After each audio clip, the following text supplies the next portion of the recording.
اس کی بنا مرضی کے پتا نہیں ہلتا، وہ ٹوٹل کنٹرول میں ہے. یہ جو آپ آسمان دیکھ رہے ہیں نا، یہ گراؤنڈ فلور ہے، اس کے اوپر 7 فلورز اور ہیں.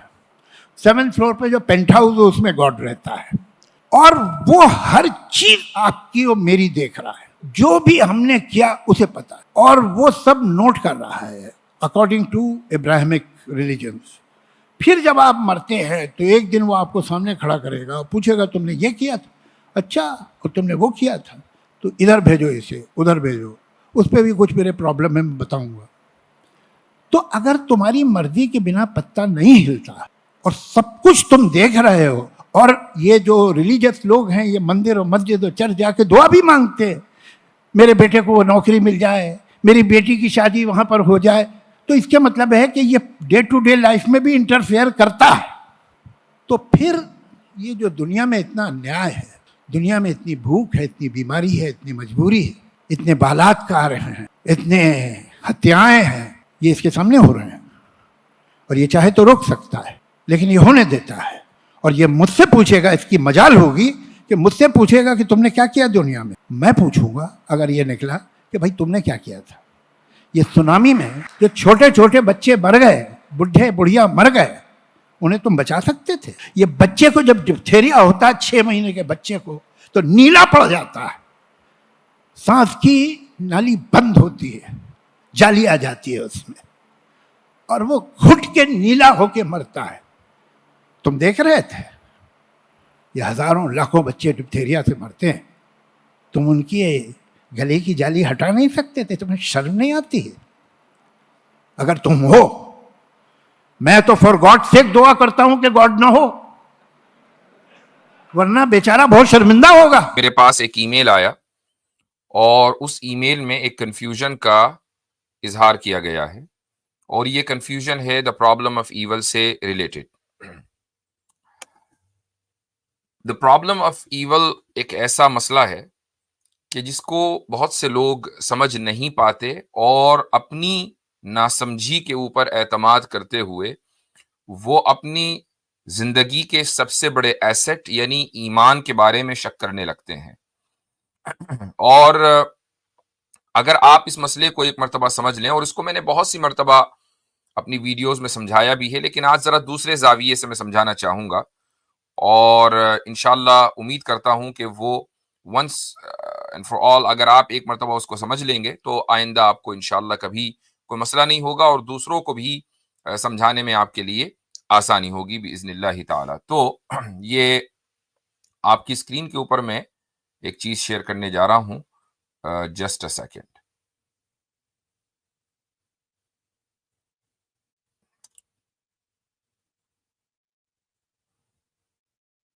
جی ہاں، یہ آپ کی اسکرین پر ایک عجیب و غریب سا چارٹ آیا ہے.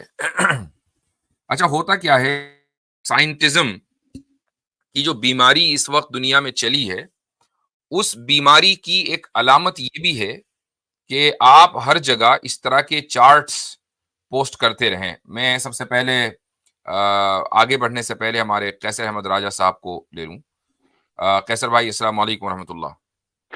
السلام علیکم ورحمۃ اللہ وبرکاتہ. امید ہے میری آواز آ رہی ہوگی کلیئر؟ جی بالکل آ رہی ہے. آپ خیریت سے ہیں؟ اللہ کا شکر، بالکل ٹھیک ٹھاک، سب خیریت. آپ کے یہاں کا اونٹ کسی کروٹ بیٹھنے کی پوزیشن میں ہے کہ نہیں، یا ابھی کھڑا ہی ہے؟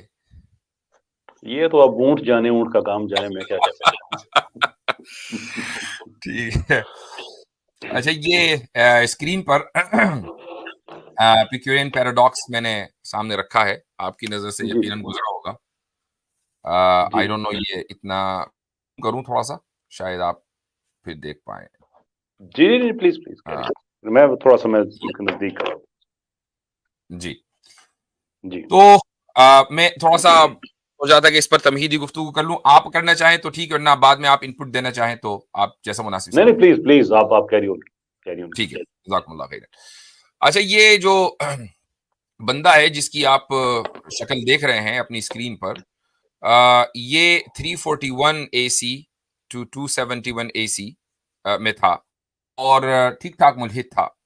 تو اس نے ایک پیراڈاکس پیش کیا، اور پیراڈاکس پیش کر کے لوگوں نے سمجھا کہ بھائی اب اس کا کوئی حل نہیں ہو سکتا، مذہب کے پاس اب اس کا حل نہیں ہے، لہٰذا مذہب غلط ہے.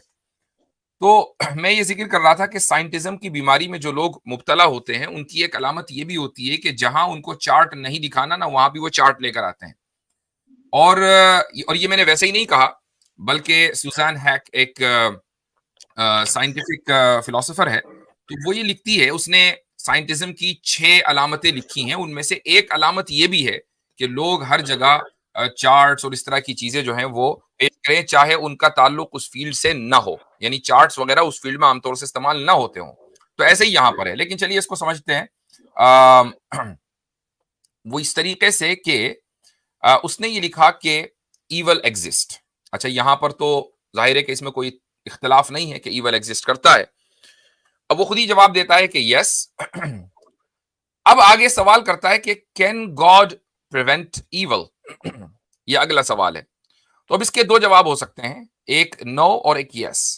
اگر اس کو یہ کہیں کہ no, God can not prevent evil, تو اب یہاں یہ ثابت آئے گا کہ then God is not all powerful, کہ بھئی پھر خدا جو ہے وہ قادر مطلق نہیں ہے اگر وہ ایول کو کنٹرول نہ کر سکے، ایول کو روک نہ سکے. لہٰذا بہتر آپشن یہ ہے کہ ہم یہ کہیں کہ گاڈ کین پریونٹ ایول، یعنی خدا جو ہے وہ ایول کو پریونٹ کر سکتا ہے، روک سکتا ہے.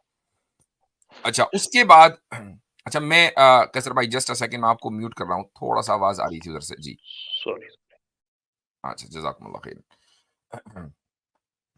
اس کے بعد جو اگلا اس نے سوال کیا ہے کہ does God know about all the evil? کیا خدا کو تمام ایولز کے بارے میں معلوم ہے یا نہیں ہے؟ اب اس کے بھی اس نے 2 جواب دیے ہیں. پہلا جواب نو ہے کہ اگر خدا کو تمام ایولز کا علم نہیں ہے تو پھر then God is not all knowing, تو پھر خدا جو ہے سب کچھ جاننے والا نہیں ہے، جبکہ خدا کا سب کچھ جاننے والا ہونا ضروری ہے. چلو بھائی، تو پھر دوسرا آپشن یس ہے، وہ زیادہ بہتر ہے کہ جی ہاں خدا تمام ایولز کو جانتا ہے. اس کے بعد اس نے اگلا سوال کیا کہ does God want to prevent evil? کیا خدا ایول روکنا بھی چاہتا ہے کہ نہیں چاہتا؟ تو اب اگر یہاں پر بھی اس نے اس سوال کے 2 جواب دیے ہیں. پہلا جو جواب ہے وہ یہ ہے کہ then God is not good, God is not loving. اگر خدا ایول کو جانتے ہوئے، ایول کو روکنے پر قادر ہوتے ہوئے، اگر خدا اس کو روکنا نہ چاہتا ہو تو پھر خدا اچھا نہیں ہے، خدا لونگ نہیں ہے، جبکہ خدا کو لونگ ہونا چاہیے، اچھا ہونا چاہیے. تو پھر وہ ڈسکوالیفائی ہو جائے گا. اور اگر ہم یہ کہیں کہ نہیں God wants to prevent evil, خدا ایول کو روکنا چاہتا ہے، ہم یس دوسرا جو آپشن ہے اس کا انتخاب کریں، تو اب یہاں اگلا سوال یہ ہوگا کہ وہ چاہتا بھی ہے، وہ جانتا بھی ہے، وہ قدرت بھی رکھتا ہے، دین وائی از دیئر ایول؟ پھر ایول ہے کیوں؟ اس کا مطلب کہیں نہ کہیں کوئی پرابلم ہے. اب اس کے 2 آپشنز ہیں. ایک آپشن یہ ہے کہ if God is all knowing he would know what we would do if we were tested. Therefore, no need to test us. تو اس کا مطلب یہ ہے کہ کوئی یہ نہیں کہہ سکتا کہ اس نے یہ جو ایول کریٹ کیا ہے اور وہ ایول کو جو کنٹرول نہیں کرنا چاہتا، وہ اس لیے نہیں چاہتا چونکہ وہ ہمارا ٹیسٹ کرنا چاہ رہا ہے، ٹو ٹیسٹ اس. کیونکہ اگر خدا آل نوئنگ ہے، وہ سب کچھ جانتا ہے، تو پھر وہ یہ بھی جانتا ہوگا کہ ہمارا ریزلٹ ٹیسٹ میں کیا آنے والا ہے، تو پھر ہمارے ٹیسٹ کرنے کی ضرورت کیا ہے؟ اب دیکھیں یہ بالکل کامن سے سوال ہے جو ہر ایک کے ذہن میں بعض مرتبہ آ جاتے ہیں. دوسرا سیٹن یعنی شیطان نے دراصل ایول کو کاز کیا ہے. ایول جو سوسائٹی میں پایا جاتا ہے وہ شیطان کی وجہ سے پایا جاتا ہے. تو اس میں مسئلہ یہ ہے کہ an all powerful, all knowing, all good God could and would destroy شیطان، کہ وہ خدا جو قادر مطلق ہے، سب کچھ جاننے والا ہے، سب سے اچھا ہے، وہ شیطان کو بہت آسانی کے ساتھ ڈسٹروائے کر سکتا تھا، لیکن اس نے نہیں کیا. تو کیا مسئلہ ہے یہاں پر؟ کوئی نہ کوئی مسئلہ ہے. اب اس کے بعد نیچے چلتے ہیں. یہ دونوں آپشنز اس کے مطابق ڈسکوالیفائی ہو گئے، یعنی نہ تو اس نے ہمارے ٹیسٹ کے لیے ایول کو الاؤ کیا ہے اور نہ ہی شیطان کی وجہ سے ہے ایول، چونکہ اگر شیطان کی وجہ سے ہوگا اور خدا موجود ہے تو شیطان نہیں ہونا چاہیے تھا. تو اب آگے چلتے ہیں. وہ یہ کہتا ہے کہ دین وائی از دیئر ایول، کہ بھئی پھر ایول ہے کیوں؟ اس نے اس کے 2 آپشن دیے ہیں. It is necessary for the universe to exist. Universe کے وجود کے لیے ایول کا ہونا ضروری تھا، یا اس کے علاوہ کوئی اور ریزن ہوگا؟ پھر آگے وہ سوال کرتا ہے کہ could God have created a universe without these؟ یعنی جو بھی ریزن تھا، مثلا یونیورس کے وجود کے لیے ایول کا ہونا ضروری تھا، تو کیا خدا ایک ایسے یونیورس کی تخلیق نہیں کر سکتا تھا کہ جہاں پر ایول نہ ہو؟ اب یہاں اس نے پھر دو آپشن دیے ہیں، نو، یعنی وہ ایسے یونیورس کی تخلیق نہیں کر سکتا تھا. تو مسئلہ یہ ہو جائے گا کہ then God is not all powerful, پھر خدا جو ہے وہ آل پاورفل نہیں رہا جب وہ ایسے یونیورس کی تخلیق نہیں کر سکتا تھا. اور اگر آپ کہیں کہ یس وہ کر سکتا تھا، دین وائی ڈیڈنٹ ہی، پھر اس نے کیوں نہیں کیا؟ اب یہاں پر اس نے ایک اور آپشن دیا ہے فری ول کا، کہ could God have created a universe with free will but without evil؟ مثلا کوئی یہ کہہ سکتا تھا کہ بھئی اس نے اس لیے نہیں کیا تاکہ ہمیں فری ول حاصل ہو. تو اب اس پر سوال یہ کیا کہ کیا خدا ایک ایسے یونیورس کو کریٹ نہیں کر سکتا تھا جہاں ہمارے پاس فری ول بھی ہو لیکن ایول نہ ہو؟ اب اگر کہیں نو تو پھر خدا آل پاورفل نہیں ہے، اور اگر کہیں یس دین وائی ڈیڈنٹ ہی، تو اس نے ایسا یونیورس کریٹ کیوں نہیں کیا؟ اب یہ جو سوال ہے، یہ جو پیراڈاکس ہے، لوگ ہمارے پاس لے کر آتے ہیں کہ اس کو حل کر کے دکھاؤ. ٹھیک ہے، اس کو حل کر کے دکھاؤ. ایک آیا تھا کچھ دن پہلے، مجھے یاد ہے غالباً یہ چند مہینے پہلے کی بات ہے، بہت پرانی بات نہیں ہے. وہ آیا تھا کہ اور اس نے اس کا نام لیے بغیر اس پیراڈاکس کا یہی کچھ اعتراضات کیے تھے، تو اس کو ہم نے اس وقت بھی جواب دیا تھا. شاید وہ اس کا نام زیرو تھا، کیا تھا تو اب یاد نہیں ہے. بہرحال اب یہاں پر ہم دیکھتے ہیں کہ اس پیراڈاکس میں کیا پیراڈاکس ہے، اس ایپیکورین پیراڈاکس میں کہاں اس نے گڑبڑ ماری ہے، ڈنڈی ماری ہے. دیکھیں کرسچینٹی کیا کہتی ہے، جوڈازم میں کیا بلیف ہے، ہم اس سے کوئی لینا دینا نہیں ہے. ہم یہ جانتے ہیں کہ اسلام کا کیا موقف ہے. ہمارا موقف یہ ہے کہ ایول ایگزسٹ، یہاں تک بات بالکل صحیح ہے. Can God prevent evil? ہم اس کا یہ آپشن منتخب کریں گے کہ yes God can prevent evil, کہ خدا ایول کو کنٹرول کر سکتا ہے، روک سکتا ہے. اس کے بعد does God know about all the evil? کیا خدا کو تمام ایول کے بارے میں علم ہے؟ تو جی ہاں، ہم یہ آپشن منتخب کریں گے کہ خدا کو تمام ایول کے بارے میں علم ہے.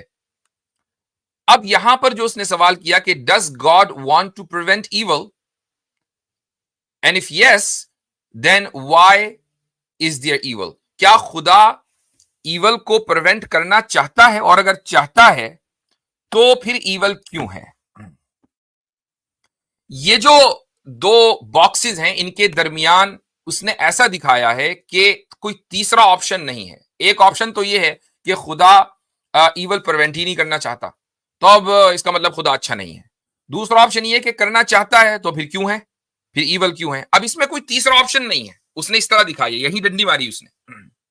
جبکہ تیسرا آپشن بھی موجود ہے، اور وہ تیسرا آپشن موجود یہ ہے کہ خدا ایول کنٹرول کرنا چاہتا ہے، پریونٹ کرنا چاہتا ہے، لیکن اپنے حساب سے، اپنے وقت پر. اور جب وہ جس وقت ایول کو کنٹرول کرے گا اس وقت ایول ختم ہو کے رہے گا. یہ جو تیسرا آپشن ہے یہ اس نے ذکر نہیں کیا، یہاں ڈنڈی مار دی. اور اس کا ذکر قرآن کریم میں ہے. دیکھیں قرآن کریم میں ایک آیت نہیں، بہت ساری آیتیں ہیں. یہ بات سب مانتے ہیں کہ ظلم انصاف کے مقابلے میں ایول ہے. آپ ظلم کی جو بھی تعریف کریں، جو بھی جس طرح بھی ڈیفائن کریں، وہ ایول ہے. قرآن کریم مثلا ایک دو آیتیں میں آپ کو پڑھ کر سناتا ہوں. اللہ تعالیٰ فرماتا ہے سورہ فاطر میں کہ وَلَوْ يُؤَاخِذُ اللَّهُ النَّاسَ بِمَا كَسَبُوا مَا تَرَكَ عَلَى ظَهْرِهَا مِن دَابَّةٍ وَلَكِنْ يُؤَخِّرُهُمْ إِلَى أَجَلٍ مُّسَمًّى، کہ اگر اللہ تعالیٰ لوگوں کے اعمال پر ان کو فوری طور پر پکڑنا چاہے تو مَا تَرَكَ عَلَى ظَهْرِهَا مِن دَابَّةٍ، تو روئے زمین کے اوپر کوئی چوپایا زندہ نہیں بچے گا. لیکن وَلَكِنْ يُؤَخِّرُهُمْ، لیکن وہ مہلت دے رہا ہے ان کو ایک خاص وقت تک.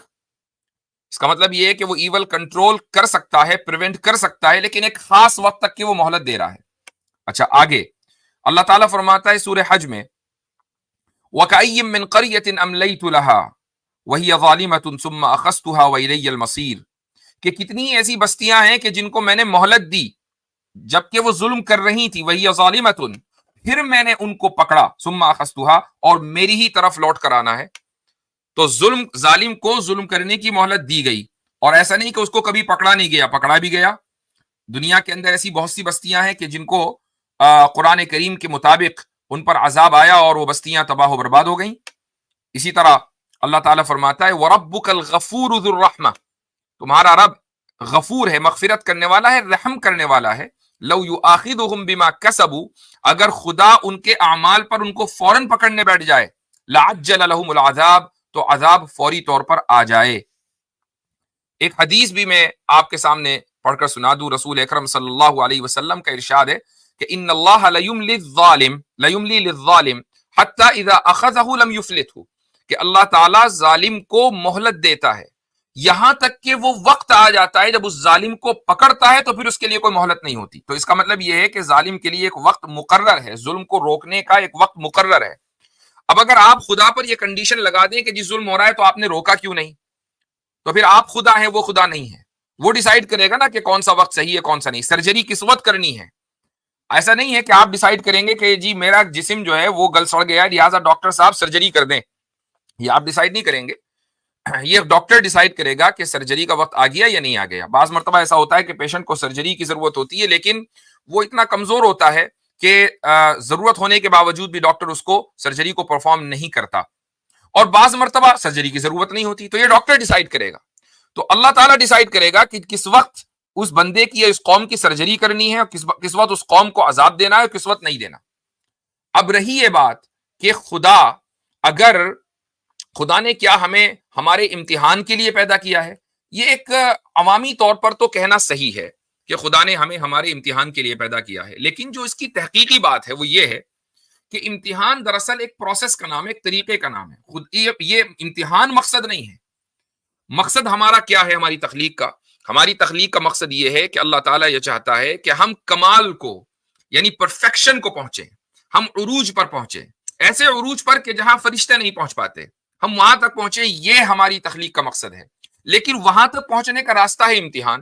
اس لیے اللہ سبحانہ و تعالیٰ نے ایول کو الاؤ کیا تاکہ ہمیں فری ول بھی دے، اور فری ول کے ساتھ ساتھ ہم امتحان ہمارا ہو، اور اس کی بنیاد پر ہم پھر اس عروج اور کمال تک پہنچیں کہ جہاں تک ہمیں پہنچنا چاہیے. تو یہ اللہ تعالیٰ نے ہم پر ظلم کے لیے ہمیں پیدا نہیں کیا، بلکہ رحم کرنے کے لیے اور نعمتیں برسانے کے لیے، نعمتوں میں رکھنے کے لیے اللہ تعالیٰ نے ہمیں اس دنیا کے اندر بھیجا ہے.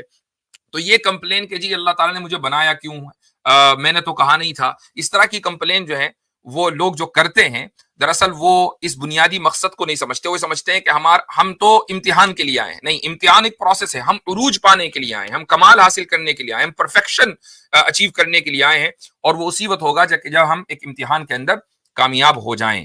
تو یہ جو ایپیکیورین پیراڈاکس ہے یہ کوئی پیراڈاکس نہیں ہے. اگر یہ اس ایریے میں یہاں پر یہ جو دو آپشنز ہیں یہاں پر تیسرا آپشن ذکر کر دیتا، یا تو یہ جاہل تھا اس لیے ذکر نہیں کیا، یا معلوم تھا اس کو لیکن جان بوجھ کر یہ پیراڈاکس کریٹ کرنا چاہتا تھا. عام طور سے ملحدوں کی طریقے سے ہوتی ہے کہ وہ جان بوجھ کر ڈنڈی مارتے ہیں.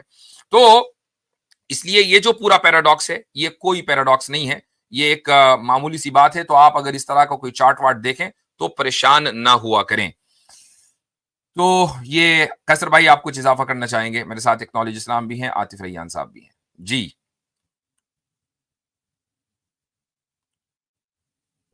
بہت شکریہ آپ کا. اچھا، یہ کوئی آواز مائک کی ابھی آ رہی؟ میرے کوئی پرابلم تھا اس میں، آگے آپ کہہ رہے تھے بیک گراؤنڈ سے کچھ پرابلم ہے. ٹھیک ہے، اچھا. بالکل آپ نے درست فرمایا. ایپیکیورین پیراڈاکس کوئی پیراڈاکس نہیں ہے. یہ پیراڈاکس صرف اس صورت میں ہے جب آپ اپنی طرف سے کنڈیشنز کریٹ کر کے خدا پہ پہلے نافذ کریں اور ان کو آپ معیار بنائیں، تو پھر تو واقعی یہ بڑا پرابلم ہے. اور اس کے اندر انڈر لائن فلو یہی ہے. اور یہ عیسائیت کے لیے بہت زیادہ یہ ایک مسئلہ بھی ہے. اس کی وجہ یہ ہے کہ جو تصور ہے عیسائیت میں، مختلف جو اس کے فرقے ہیں، ان کی جو مجموعہ ہے کہ آپ جب خدا کے خاندان میں آ جاتے ہیں تو یہ دنیا آپ کے لیے جنت بن جاتی ہے. سو فورتھ اس پہ مختلف الفاظ استعمال کر سکتے ہیں، لیکن میسج جو ہے وہ یہی ہے. یہاں پہ یہ آپ نے ہیون بنا دینا ہے وغیرہ وغیرہ. خیر، یہ ایک انٹرپریٹیشن ہے. دوسری انٹرپریٹیشن اس کے ٹوٹل اپوزٹ ہے.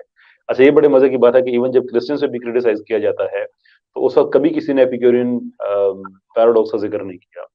وہ اس وقت جب بات کی جاتی ہے سیکولرزم کی، کیونکہ وہاں پہ کرسچینٹی میں جو پاپائیت ہے یا جو تھیوکریسی ہے اس کو اسی بیس پہ کرٹیسائز کیا جاتا ہے کہ آپ کا ویو یہ ہے کہ دنیا میں بنی آدم کو امتحان کے لیے بھیجا گیا ہے، اور جو راہب ہیں یہ ایسے یہ کیا اسے کہتے ہیں شیپرڈز ہیں، یہ چرواہے ہیں جنہوں نے خدا کے اس ریوڑ کو بحفاظت خدا تک ڈیلیور کرنا ہے۔ تو اس وقت کوئی انسان یہ اس پیراڈاکس کا ذکر نہیں کرتا، اس لیے کہ وہاں پہ جو کہانی بنائی جاتی ہے وہ یہی بنائی جاتی ہے کہ اس دنیا میں تو آپ آئے ہیں مصیبت کے لیے ہیں اور رنج و الم کے لیے آئے ہیں سو فورتھ، جو کہ غلط ہے۔ اس لیے سیکولرزم ہونا چاہیے، کیونکہ سیکولرزم سے آپ کی جان جو ہے وہ چرچ سے چھوٹ جائے گی، کوئی آپ کا شیپرڈ نہیں رہے گا جو آپ کو ایبسولوشن دے گا، آپ کے گناہوں کو معاف کرے گا وغیرہ وغیرہ وغیرہ۔ لیکن جب کرٹیسزم کی بات آتی ہے تو پھر ایپیکورین کہ اس دنیا میں بتاؤ جنت کیوں نظر نہیں آ رہی ہے، یہ چوز کر لو یا وہ چوز کر لو۔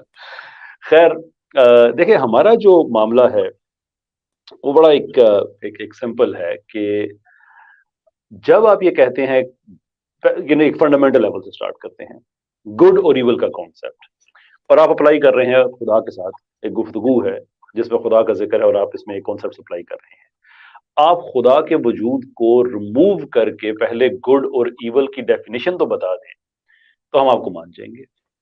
تو اس میں آپ کر یہ رہے ہیں کہ آپ نے خدا سے علاوہ آپ نے خود ایک چیز کریٹ کر دی، ایول کو ایک انڈیپینڈنٹ اینٹی اس طرح سے بنا دیا کہ وہ خدا کے علاوہ وجود رکھتا ہے، اس کی ایک ڈیفینیشن پائی جاتی ہے۔ ہاں یہ ہے کہ خدا اس پہ قادر ہے کہ اس کو ختم کر دے لیکن ختم نہیں کرتا، حالانکہ حقیقت یہ ہے کہ جس چیز کو آپ ایول کہہ رہے ہیں وہ بذات خود آپ کو وجود خدا کی وجہ سے ہی پتہ چلتا ہے، ایک آبجیکٹو آپ کو فریم آف ریفرنس ملتا ہے، ادروائز آپ کا اپنا ایول ہوگا، میرا اپنا ایول ہوگا، there is no such thing as objective evil.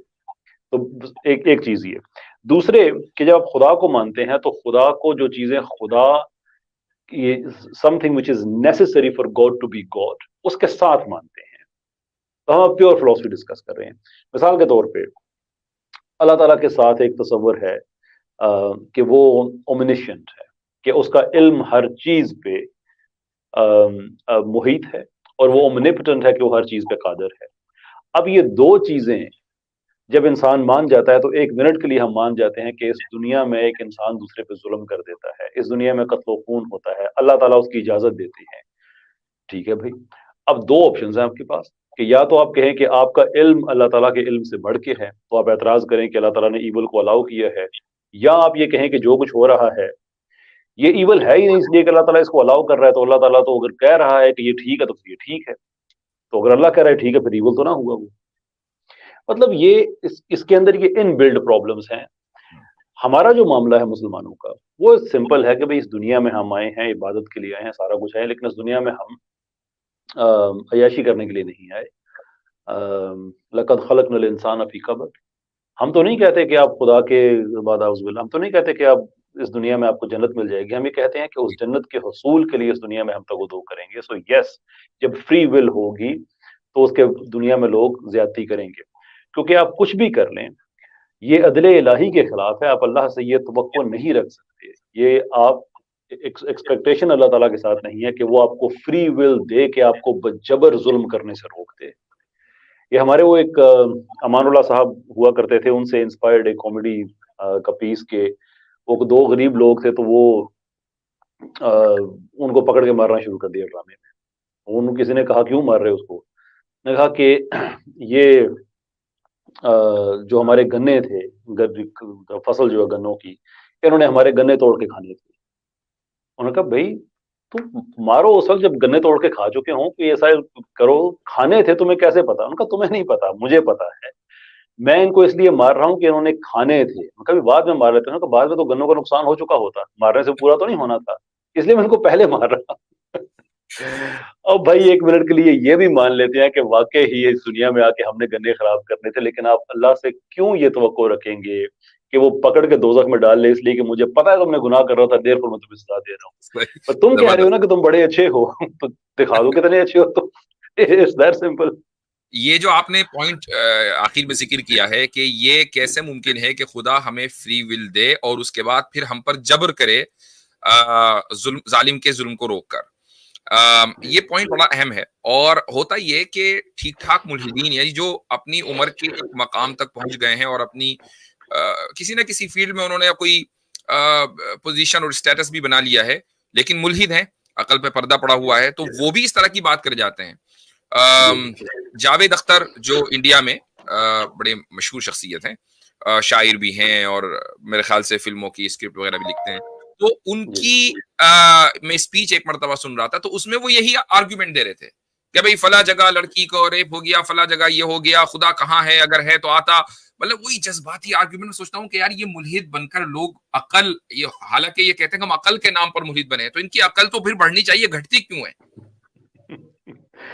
Javed Akhtar صاحب کے بارے میں میرا خیال تھا, میں نے بچپن سے سنا ہوا تھا کہ بڑے اچھے لکھاری ہیں یہ وہ, لیکن یہ الحاد اور ان چیزوں کے حوالے سے میں ان کے فین سے بڑی معذرت کے ساتھ میں ان سے متاثر نہیں ہوں. ان کی ایک اور ویڈیو میں نے دیکھی جس میں وہ کہہ رہے تھے کہ having a faith is just being stupid, کہ بلیف کو وہ ٹھیک کہہ رہے تھے لیکن فیتھ کو وہ کہہ رہے تھے کہ having faith is just being stupid. اور میں ان کی بات سن کے, کہ ایک عام آدمی بات کہے تو آپ سن کے اسے کہہ دیں گے کہ شاید اس آدمی نے ٹرمز کو ویل ڈیفائن نہیں کیا اپنے ذہن میں اور یہ کہہ رہا ہے ایسے ہی. لیکن ایک آدمی جس کا پیشہ ہو لکھنا, جس کو الفاظ کی اہمیت کا اندازہ ہو, اسے آپ ایسی بات کو توقع نہیں کر سکتے. کیونکہ جب آپ یہ بات کہہ رہے ہیں کہ having faith is just it's like being stupid, in that very moment you are placing faith in your ability that you are making this point clearly, and you are placing the faith in the listener's ability that they are making sense of what you're saying. So in that very statement you are placing faith twice, which means that you're making one statement and you're being stupid twice. So I mean, اس لیے میں اتنی زیادہ ان کی کوئی یا شور گانے شانے شاید اچھے لکھتے تھے, فلمیں لکھتے تھے, پتہ نہیں کیا, لیکن اس معاملے میں کوئی متاثر ہمارے ویسے میں تو ایک مرتبہ جاوید اختر کے تعلق سے میں نے اپنی اسٹریم میں گفتگو کی تھی, تو جاوید اختر اگرچہ ملحد ہیں لیکن میں سمجھتا ہوں کہ وہ ایک اچھے ملحد ہیں. اچھا ان کی اچھائی یہ ہے کہ انہوں نے ہندو نوجوانوں کو بڑا متاثر کیا. مسلمان تو متاثر نہیں ہوتا ان سے, ہندو نوجوانوں کو متاثر کیا ہے. اچھا, ہندو جو نوجوان ان سے متاثر ہوا ہے وہ متاثر ہو کر تھوڑا سا سیویلائز ہو جاتا ہے, یعنی وہ گائے مائے کے چکر میں پڑھ کے موب لنچنگ نہیں کرتا ہے, تھوڑا سا سیویلائز ہو جاتا ہے. تو یہ یعنی خدا کی طرف سے بتائیے ایک شر میں سے خیر کس طرح نکل رہی ہے, اپنی آنکھوں سے دیکھ رہے ہیں, اور دبا کے ہندو نوجوان ان سے متاثر ہو رہا ہے کہ بھائی کیا بولا ہے جاوید صاحب نے. ٹھیک ہے. اچھا جی ایکنالج اسلام صاحب کچھ اضافہ کرنا چاہیں گے, عاطف ریان صاحب, یا پھر لنک پبلک کریں؟ میں آج اس پہ ایک ہی سینٹنس بولوں گا جو ابھی جتنی بھی گفتگو ہوئی. پہلے سب سے پہلے السلام علیکم مفتی صاحب کیسر بھائی, کہ ماشاءاللہ ایکسیلنٹ انالیسس, ٹروتھ لورز کو سلام, کیپ آن ڈوئنگ دعوت ہے.